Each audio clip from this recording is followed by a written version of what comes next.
If you're anything like me, you're probably raised to be a good girl, to be well-behaved, considerate, quiet, and thoughtful. You're taught to never take up space, to over-apologize, to never speak your mind. And although in today's video, we're going to talk about something that seems to be in contradiction with all of those notions, it's 2022. At this point, you should already know that it's not selfish to take care of yourself. It's not selfish to not want to be a people pleaser. And even if it is, because you've been so selfless for so many years, it's okay to go a little bit extreme and err on the side of being more selfish. So what does that look like?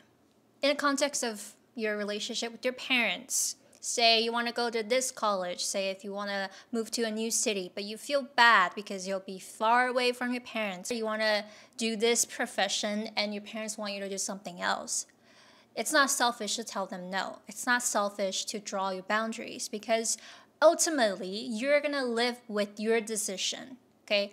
When you're unhappy and unfulfilled, you have no one to blame but yourself. And in the context of a relationship, even a platonic relationship, a friendship. Being selfish can mean saying no to a night out, saying no when your friends want to hang out and you just want to stay home and take care of yourself and recharge and just decompress. You should be able to say no without feeling guilty.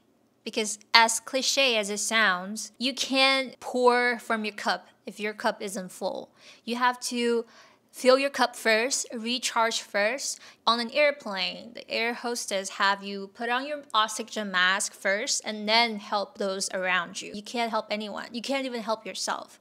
So ultimately, it's not selfish. It's the most selfless thing you can do, namely taking care of yourself. I mean, it's one thing to negotiate and make tiny little compromises when you're in a relationship, when you're working with the team to build something bigger than all of you. That's a different thing. You're having a mutual conversation. Everybody's input is valued and you have a discussion about it. And a totally different thing to be in this almost masochistic mental space where you're just perpetually sacrificing your own needs and wants without even considering if that person wants it or not. So in a relationship, it can look like being overly nurturing and overly subservient to someone that hasn't even asked for your help. Most of the time when you're being selfless, it's not even appreciated.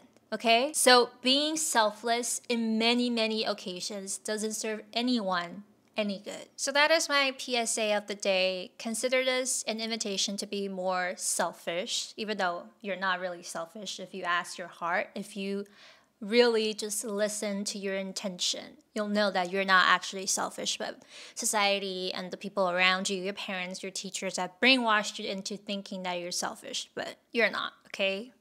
You've been raised to be too much of a good girl, okay? So now it's time to take back the control, to take back the reins and start thinking for yourself, to start taking care of yourself, to speak your mind, to have a voice and have that voice be heard. Make your mark on the world. Don't be afraid to take up space.